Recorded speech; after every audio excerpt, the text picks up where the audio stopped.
Good morning students. आज हम 10th class में एग्जाम्पल 6 से स्टार्ट करते हैं, कंटिन्यू करते हैं।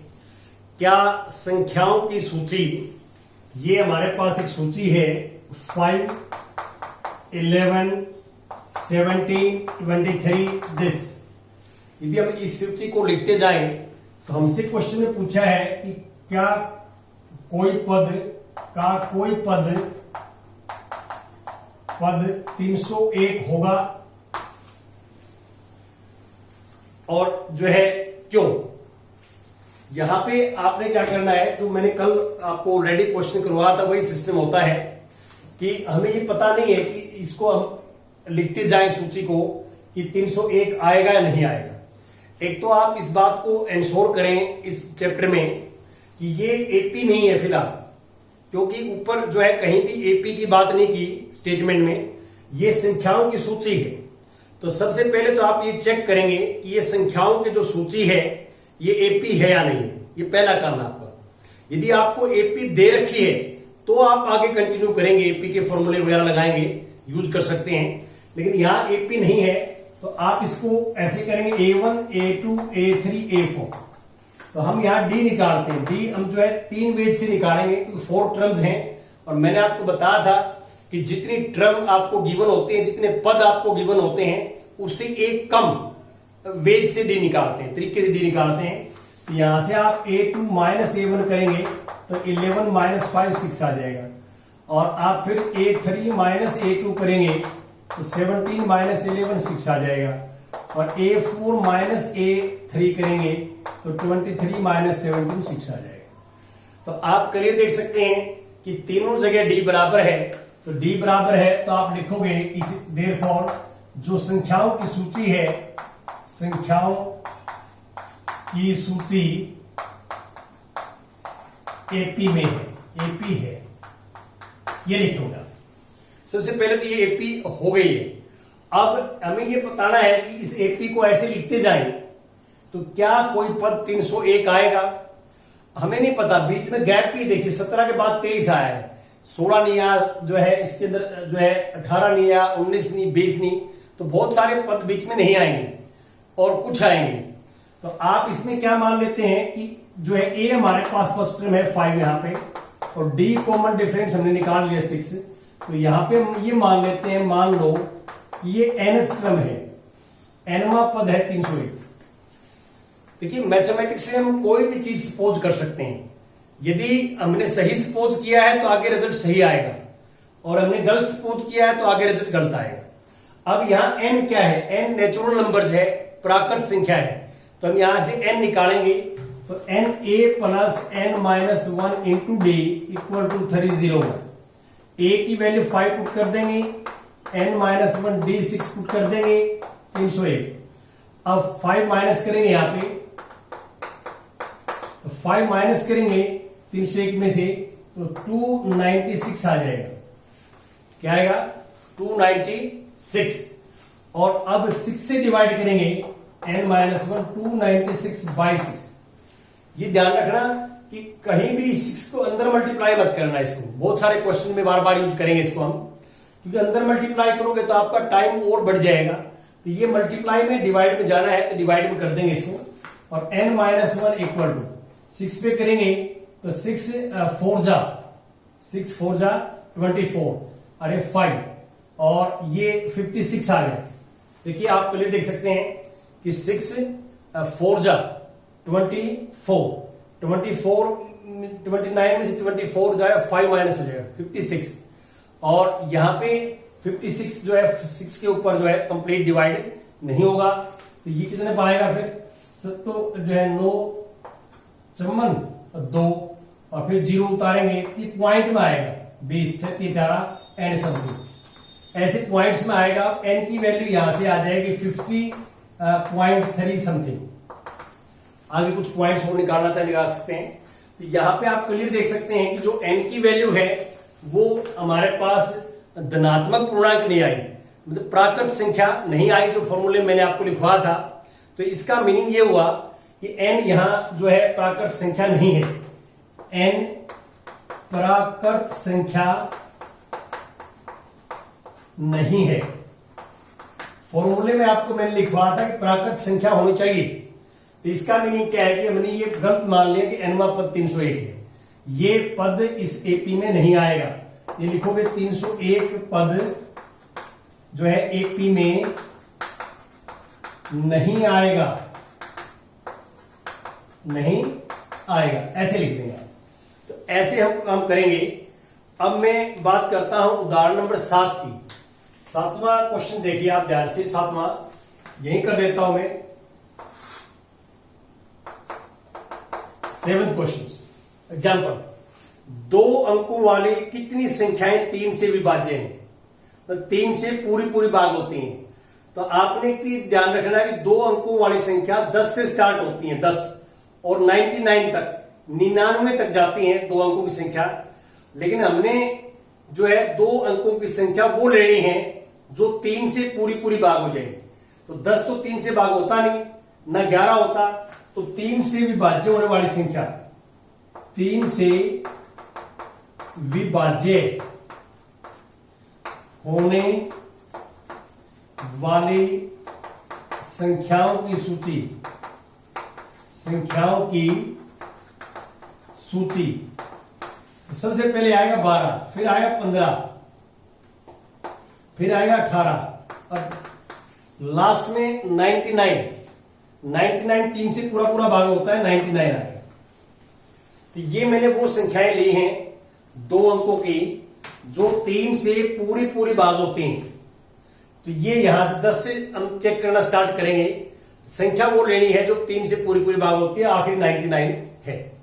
तो आप यहां देखिए ये सूची है फिलहाल, और ये सूची है, अभी एपी नहीं है। कभी भी आपको संख्याओं की सूची दे रखी हो तो हम डायरेक्ट सोचे समझे उसके ऊपर एपी के फार्मूले लगा सकते। पहले हमने सोचना है, ऑब्जर्वेशंस करना है और प्रूव करना है कि ये एपी है। तो आप इसको A1 मान लीजिए, इसको A2, इसको A3। तो यहां से हम D निकालेंगे, A2 माइनस A1, 15 माइनस 12 3, और D फिर निकालेंगे A3 माइनस A2, 18 माइनस 15 3। तो आप देख सकते हैं कि 3 पद हैं और दोनों जगह से D बराबर है। तो आप लिखोगे देयरफॉर संख्याओं की सूची एपी में है, एपी है, एपी है। और ये संख्याओं की सूची एपी है, तो हम क्या करेंगे, हम यहां से जो है अब ये निकालेंगे कि ये कितने नंबर्स हैं, ये निकालने हैं। तो ये आखिरी पद है, आखिरी पद 99 है। इसके बाद जो है 2 संख्याओं का कोई पद नहीं होता।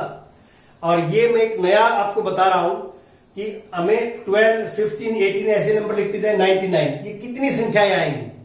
यदि हम ये सारी संख्याएं लिख के काउंट करें तो लॉन्ग डिवीजन, ये लॉन्ग मेथड हो जाता है और टाइम कंज्यूमिंग हो जाता है। तो इसलिए हम क्या करेंगे, जो लास्ट पद है इसको मैं एनवां पद मान लेता हूं। एनवां, लेट मीन मान लो कि एनवां पद जो है वो 99 है। अब हम एन निकाल लेंगे। यदि एन की वैल्यू जो आएगी उतने ही इसके अंदर पद हो जाएंगे इस सूची के अंदर।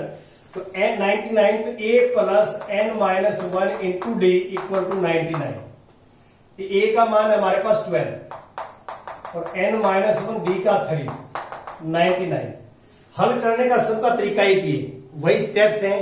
देखिए पहले 12 को साइड में ले जाओ, N minus 1 into 3 equal to 99 minus 12, और एन माइनस 1 99 माइनस 12 करेंगे तो 87 और बाई 3 हो जाएगा ये। और 87 को 3 से डिवाइड करेंगे आप तो 3 2 6 29 प्लस 1, ये वाला माइनस 1 साइड में क्या हो जाएगा प्लस 1। 87 को 3 से डिवाइड करो 29 आएगा और ये नेगेटिव पॉजिटिव हो जाएगा, n इक्वल टू 30। तो इसका मीनिंग ये है कि हमने 99 जो है वो nवां पद माना था। जो आखिरी पद था, आखिरी पद, उसको क्या मान लिया था, nवां पद। और n कितना हो गया 30। तो इसलिए क्या है, ये 30वां पद है और ये आखिरी है 30वां पद है। तो इसमें 30 पद होंगे। इसमें कितने होंगे, 30 पद होंगे। तो हमने ये बताना था इसके अंदर कि 2 अंकों की कितनी संख्याएं 3 से विभाज्य हैं। 2 अंकों की 30 संख्याएं 30 संख्याएं 3 से विभाज्य हैं। ऐसे हम निकाल लेंगे। अब मैं बात करता हूं एट्थ की। एट्थ हमारे पास जो क्वेश्चन है उसको मैं डिस्कस करता हूं। एट्थ एग्जाम्पल है, एग्जाम्पल एट्थ स्टेटमेंट देखिए एट्थ में कि एपी हमारे पास ये है, एपी 10 और 7 4 और ये -62। अब ये एपी है और इसके अंदर जो है हम लिखते जाएंगे आगे -62। हमें क्या करना है कि इस एपी का अंतिम पद से 11वां पद ज्ञात कीजिए। अंतिम पद से 11वां पद देखिए, पर ये अंतिम पद ये है, अंतिम पद से 11वां पद, यहां से जैसे 1 2 3 4 ऐसे ये कह रहा है कि हमने 11वां पद इसके अंदर जो है निकालना है बैक साइड से। देखो हमारा जो ये फार्मूला है एन वाला फार्मूला, ये स्टार्टिंग से काउंट करता है, स्टार्टिंग से ये काउंट यहां करता है, यहां से निकालता है ये वाला फार्मूला। अब हमने बैक से निकालना है। तो कभी भी किसी एपी को आपने पीछे से कोई पद निकालना हो तो इस एपी के 1 2 पद और लिखिए, आपको पता लग जाएगा पीछे वाले। अब जैसे यहां क्या है, देखो ध्यान से कि ये 10 है, फिर 7, 3 कम हो गया, फिर और 3 कम हो गया, तो उल्टा सोचेंगे क्या होगा, 4 से 7 तक पहुंचे 3 जोड़ दिया, 7 से 10 तक पहुंचे 3 जोड़ दिया। अब हम रिवर्स चल रहे हैं तो इसमें 3 जोड़ेंगे तो माइनस के 59 आएगा, इसमें फिर 3 जोड़ेंगे तो माइनस के 56 आएगा। क्यों? क्योंकि हम इस साइड से चलेंगे, इस साइड से यदि हम ऐसे चलते, देखो 4 से 7 पे जाना है मैंने, तो कितना प्लस करना पड़ेगा, 3। अब 7 से 10 पे जाना है, कितना प्लस करना पड़ेगा, 3। तो मैंने क्या है कि इसी से क्या है, किसी पद से पहले वाला पद लिखना है। तो यहां मैंने ऑब्जर्वेशन की पहले, तो इसमें 3 ऐड कर रहे हैं, तो इससे पहले वाला पद 3 जोड़ देंगे, इससे पहले वाला पद 3 जोड़ देंगे, तो इससे पहले वाला पद 3 जोड़ देंगे। तो इस साइड में यदि हम लिखेंगे तो 3 जोड़ते जाएंगे, और इस साइड में आगे लिखे 3 माइनस करते जाएंगे।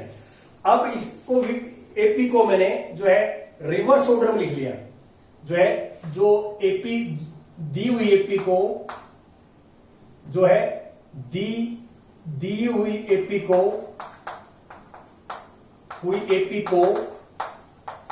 को रिवर्स पदों में लिख दिया। रिवर्स में उल्टे रिवर्स पदों में लिखो। कभी भी पीछे से निकालना हो तो आप पीछे वाले के 2-3 टर्म लिख के आखिरी पद दिया होगा आपको, आखिरी पद से 1 2 पहले वाले लिख के और इसको रिवर्स ऑर्डर में लिख देंगे। नई एपी जो आएगी, नई एपी अब पहला पद हो जाएगा -62, फिर हो जाएगा -59 और फिर आ जाएगा -56 और चलते रहेंगे और लास्ट पद हो जाएगा 10।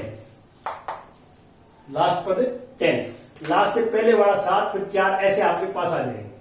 आपने क्या है, अब ये पहले से लेके आखिरी तक लिखा हुआ था, अब उल्टा कर दिया आपने, रिवर्स ऑर्डर कर दिया आखिरी से पहले। अब देखिए यहां से हमारे पास जो बैक साइड से 11वीं टर्म थी वो स्टार्टिंग से 11वीं है और स्टार्टिंग का ये फार्मूला हमारे पास। कोई भी एपी, किसी भी एपी का अंतिम पद से कोई पद निकालना हो, पीछे बैक साइड से कोई पद निकालना हो, तो उस एपी को आप उल्ट लेंगे। उल्टने का अर्थ क्या है कि पीछे से लिखना शुरू कर देंगे उस एपी को, अरे उसकी जो पद है वो बदल जाएंगे, रिवर्स हो जाएंगे।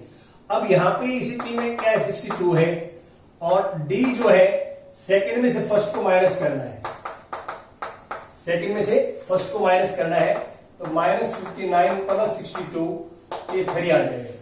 और अब यहां पे मैं कौन सा पद निकालना चाहता हूं, 11वां। अब 11वां पद निकाल रहा हूं, अब 11वां पद निकाला हो तो a + 10d आ जाएगा।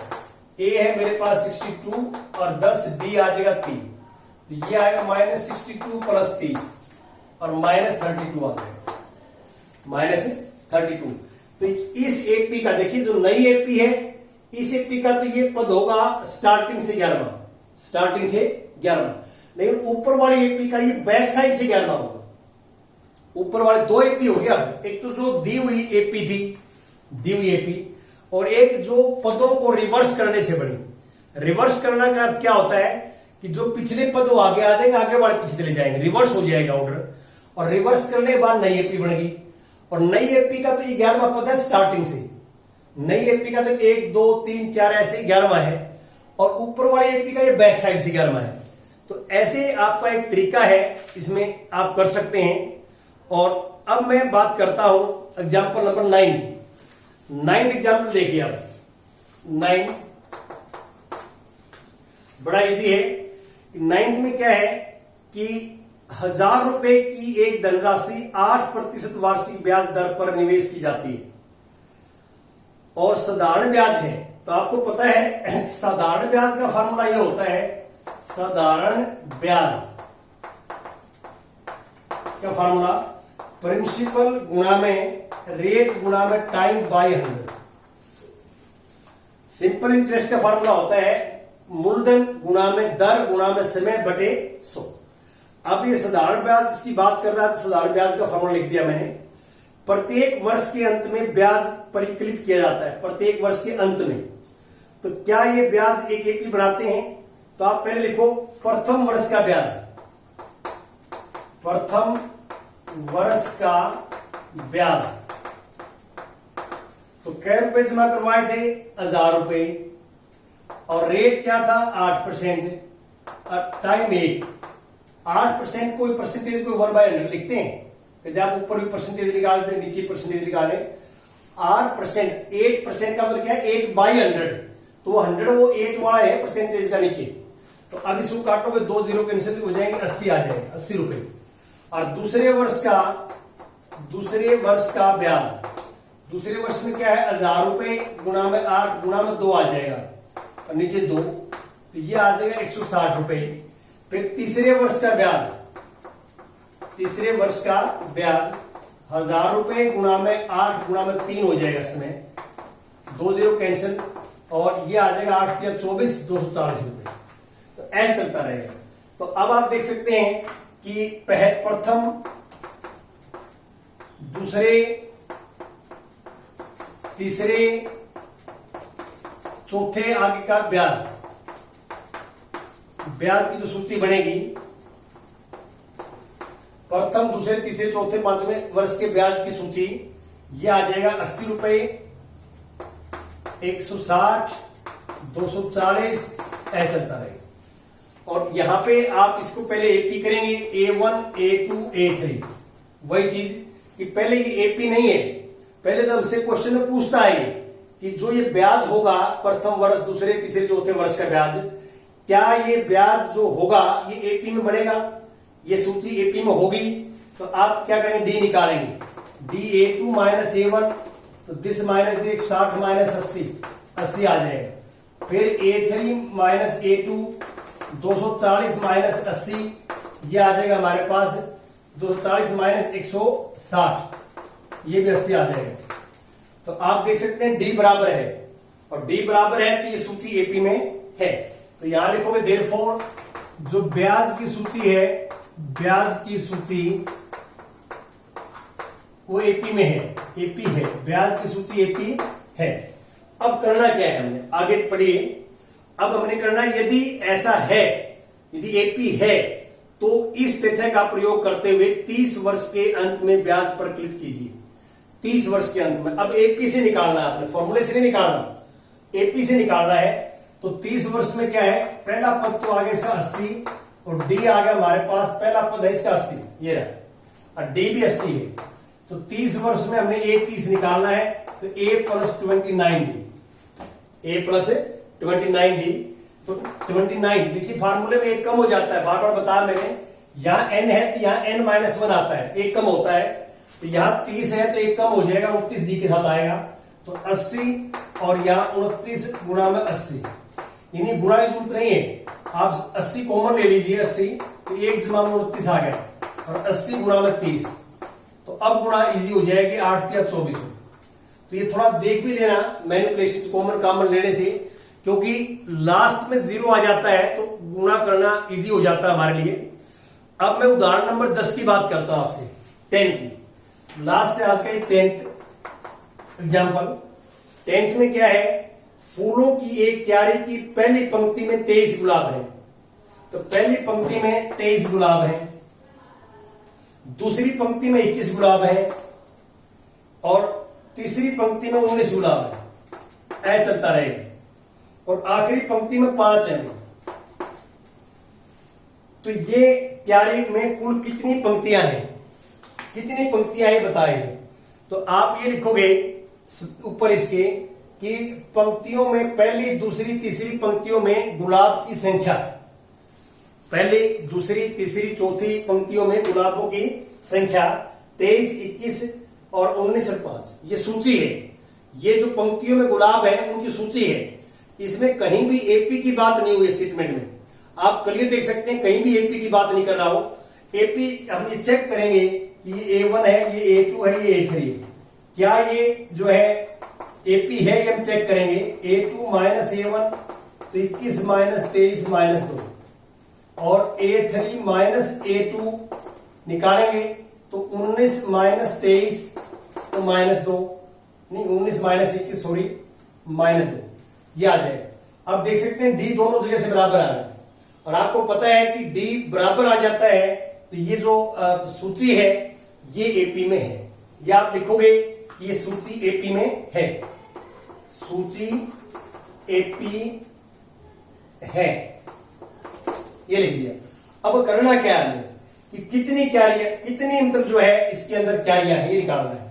आखिरी पद से निकलेगी वो, इसमें कितनी संख्याएं हैं आप ये मान के चलो, हमें ये पता करना है कि इस एपी में कितनी संख्याएं हैं। जैसे मैंने पहले निकाला था यहाँ पे कि इसमें 2 अंकों वाले में 30 संख्याएं आई थी, वही तरीका है कि हमने कितनी संख्या आखिरी पद से निकलेगा। तो आप मान लो एनवा पद 5 है, आखिरी पद को मैं 5 मान लेता हूं, आखिरी पद को 5 एनवा पद, और यहां पे एन का फार्मूला लगाएंगे a plus N minus 1 into D equal to 5। A का मान कितना है 23 और डी का माइनस के 2, तो ए का 23 लिखो, डी का माइनस 2 लिखो, एन निकाल लेना है यहां से। एन जो आ जाएगा उतनी हमारे पास जो है फूलों की क्यारियां हो जाएंगी। एन कैसे निकालते हैं ये मैं बार बार बता चुका हूं आपको।